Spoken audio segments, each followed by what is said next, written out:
নমস্কার, আমি সৃজা। রাত পোহালেই এ রাজ্যের দ্বিতীয় বা শেষ দফার নির্বাচন, মানে হাতে আর 12 ঘন্টা সময়ও নেই, যেহেতু সকাল 7টা থেকে ভোট গ্রহণ শুরু হবে। তাই ভাববেন না যে আমি কোনো ভোট প্রচার করতে বসেছি, কারণ নির্বাচন কমিশনের নির্ঘণ্ট অনুযায়ী 27 এপ্রিল সন্ধ্যে 6টার মধ্যে ভোট প্রচার শেষ করতে হবে। সেই মতন ভোট প্রচার শেষ হয়ে গেছে। তাই আমি কোনো আইন বিরুদ্ধ কোনো কাজ করতে বসিনি।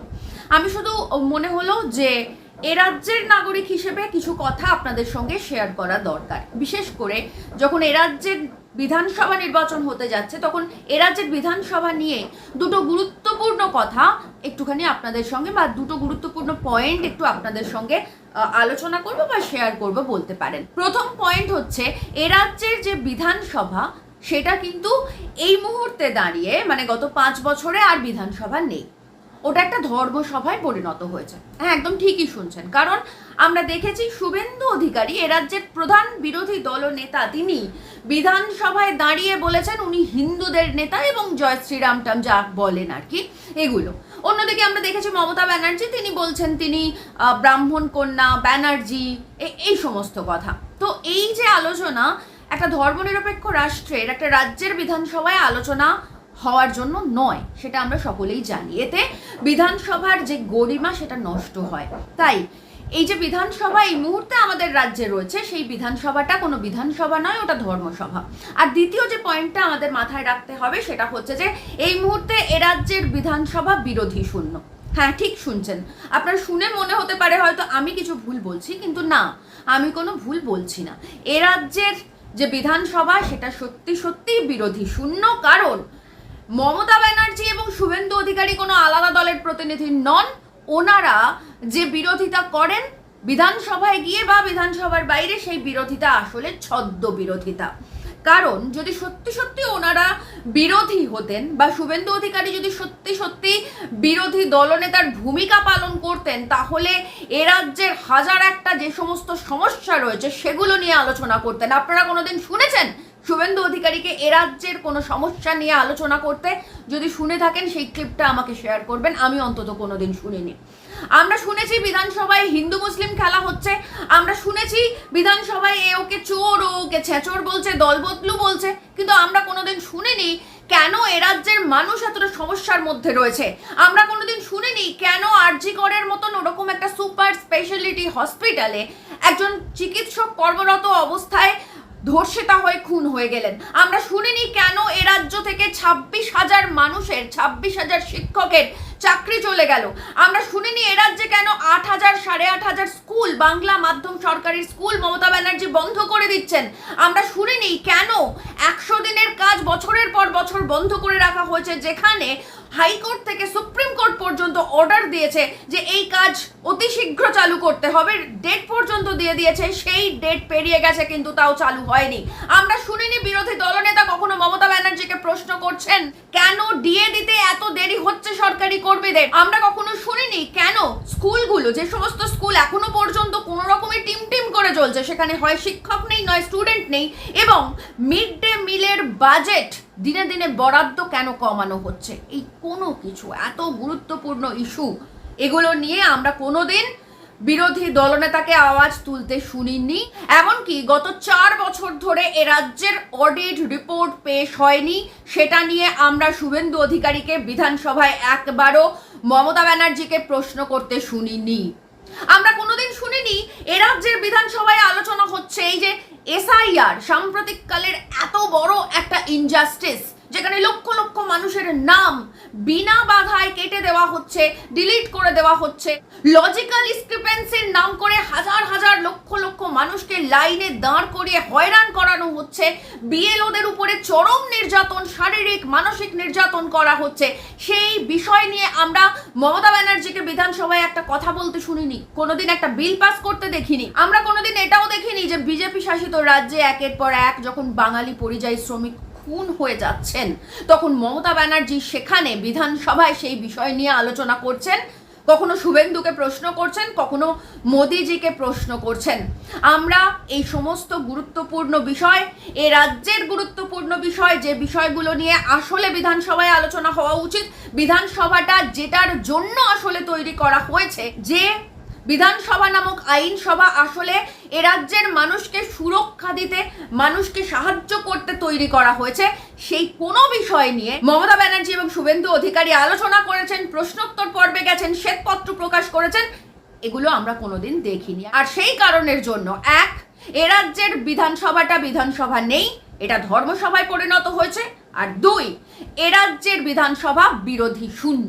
মমতা আর শুভেন্দু মিলে যে ছদ্ম বিরোধিতা তৈরি করেছে, যে ছদ্ম বিরোধিতার মায়া জালে নাক পাশে মানুষ আসলে হয়রান হয়ে যাচ্ছেন, কিছুটা বিভ্রান্ত হয়ে যাচ্ছেন, তাদেরকে এই কথাগুলো, এই ভোট মানে আগামীকাল যে ভোট, কয়েক ঘন্টা পরে যে ভোট, সেই ভোটের আগে আমার মনে হলো যে মনে করিয়ে দেওয়াটা অত্যন্ত গুরুত্বপূর্ণ। কারণ আমাদের এই রাজ্যটাকে সঠিকভাবে চালাতে গেলে, আমাদের শিক্ষা, স্বাস্থ্য, কর্মসংস্থান নিয়ে আলোচনা করতে গেলে, মানে যে আলোচনাগুলো আসলে বিধানসভায় করা উচিত, যে সমস্যাগুলো নিয়ে আসলে বিধানসভায় প্রশ্ন করা উচিত, প্রশ্ন তোলা উচিত এবং তার সমাধান বের করা উচিত, তার জন্য আমাদের বিধানসভায় একজন মানুষের প্রতিনিধি পাঠাতে হবে। এই মুহূর্তে বিধানসভায় যারা রয়েছেন তারা হিন্দুদের প্রতিনিধি, তারা মুসলিমদের প্রতিনিধি, কিন্তু মানুষের প্রতিনিধি একজনও এই বিধানসভায় নেই। তাই আপনারা যারা আগামীকাল ভোট দিতে যাচ্ছেন তারা একটুখানি মাথায় রাখবেন, এবার অন্তত আমাদের যে রাজ্যের বিধানসভা, সেই বিধানসভায় যেন অন্তত পক্ষে একজন মানুষের প্রতিনিধি যান, যিনি বিধানসভায় গিয়ে মানুষের জন্য কথা বলবেন, মানুষের প্রয়োজনীয় বিষয়গুলো নিয়ে আওয়াজ তুলবেন, মানুষের সমস্যাগুলোর সমাধানের চেষ্টা করবেন। এরকম অন্তত পক্ষে একজন অন্তত প্রতিনিধি যদি বিধানসভায় যান, তাহলে আমাদের এই রাজ্যের চিত্রটা, এই যে মমতা আর শুভেন্দু মিলে লুটে পুটে খাওয়ার এই যে সমস্যাটা, বেশ খানিকটা সুরাহা হবে বলে আমরা মনে করি। আর আপনারা যারা প্রতিদিন বামেদেরকে শূন্য, মহাশূন্য এসব বলেন, তাদেরকে আরো একবার মনে করিয়ে দিই, এর আগেও একাধিকবার মনে করিয়েছি, নতুন করে মনে করাবার কিছু নেই, তাও আরো একবার এই দ্বিতীয় দফা বা শেষ দফা ভোটের আগে মনে করিয়ে দিই। হ্যাঁ, বামেরা বিধানসভায় শূন্য, এ রাজ্যের লোকসভা থেকে শূন্য, কারণ বামেরা কোনো কর্পোরেটের উচ্ছিষ্টভোগী দালাল নয়, বামেরা ভোট চুরি করে না, বামেরা অন্য রাজ্য থেকে ভোটার এনে ভোট দেওয়ায় না, এবং আরও যা যা কারচুপি করা যায় আমরা দেখেছি, সিসিটিভিতে কাগজ ঢাকা, ব্যালট চিবিয়ে খেয়ে ফেলা, ইভিএম জলে ফেলে দেওয়া, এগুলোর কোনোটাই করে না। তাই বামেরা এই মুহূর্তে দাঁড়িয়ে বিধানসভায় এবং এ রাজ্য থেকে লোকসভায় শূন্য। কিন্তু মাথায় রাখবেন, এই যে বিধানসভা, এই যে লোকসভা, এগুলো আসলে শুধুমাত্র সংসদীয় গণতন্ত্রের পার্ট মাত্র। বামেরা যতই বিধানসভায় বা এ রাজ্য থেকে লোকসভায় শূন্য হোক না কেন, রাস্তার লড়াইতে বামেরা কিন্তু রয়েছে। আর রাস্তার লড়াইতে বামেরা যে রয়েছে তার সব থেকে বড় প্রমাণ হচ্ছে একের পর এক বিজেপি নেতৃত্ব বামেদের কাছে ভোট ভিক্ষা চাইছেন। বামেরা যদি শূন্য হতো, সত্যি সত্যি বামেদের কোনো ভোটার না থাকতো, তাহলে অন্তত পক্ষে শ্রমিক ভট্টাচার্য থেকে পাপিয়া অধিকারী এবং একাধিক বিজেপি নেতা বামেদের কাছে ভোট ভিক্ষা চাইতেন না। ওনাদের এই ভোট ভিক্ষা চাওয়া প্রমাণ করে দিচ্ছে, বিধানসভায় যতই দুই ফুল মিলে প্ল্যান করে বামেদেরকে শূন্য করে রাখা হোক না কেন, রাস্তার লড়াইতে বামেরা আজীবন ছিল, আছে এবং থাকবে। এবং মাথায় রাখবেন, লাল পতাকা কখনো শেষ হয় না, লাল পতাকা কখনো শেষ হতে পারে না। এই গোটা পৃথিবীতে যতদিন শোষণ থাকবে, শোষিতরা লাল পতাকা ধরবে। এই পৃথিবীতে যতদিন পর্যন্ত একজনও নিপীড়িত মানুষ থাকবে, সে লাল পতাকা ধরবে এবং এই লাল পতাকা ধরে ঘুরে দাঁড়াবে। তাই বামেরা বিধানসভায় শূন্য মানে আপনাদের এ রাজ্য থেকে ৮,০০০ সরকারি বাংলা মাধ্যম স্কুল বন্ধ হয়ে যাচ্ছে। বামেরা বিধানসভায় শূন্য মানে এ রাজ্যে ১০০ দিনের কাজ বছরের পর বছর ধরে বন্ধ রয়েছে। বামেরা বিধানসভায় শূন্য মানে ২৬,০০০ শিক্ষকের চাকরি চলে যাচ্ছে। বামেরা বিধানসভায় শূন্য মানে এ রাজ্যে ৪ বছর ধরে অডিট রিপোর্ট পেশ হচ্ছে না। বামেরা বিধানসভায় শূন্য মানে আরজি করের মৃতা বিচার পাচ্ছে না, এবং একের পর এক, সেটা পার্ক স্ট্রিট হোক, সেটা হাঁসখালি হোক, সেটা কামদুনি হোক, যাই হোক না কেন, প্রত্যেকজন ধর্ষিতা বিচার তো ছেড়ে দিন, মিনিমাম মান সম্মানটুকু পাচ্ছে না। বামেরা বিধানসভায় শূন্য মানে আসলে ক্ষতি আপনার। বামেরা বিধানসভায় শূন্য মানে আসলে ক্ষতি আপনাদের।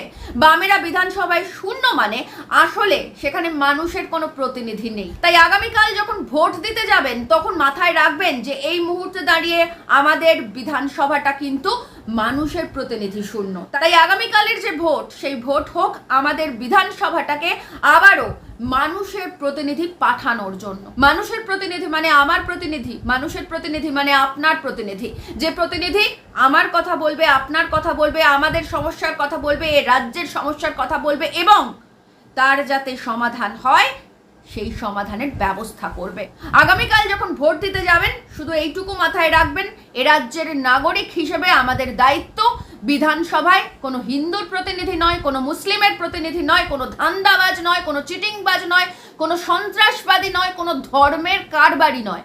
আসলে আমাদের এ রাজ্যের রাজ্যবাসী হিসেবে দায়িত্ব মানুষের প্রতিনিধিকে বিধানসভায় পাঠানো।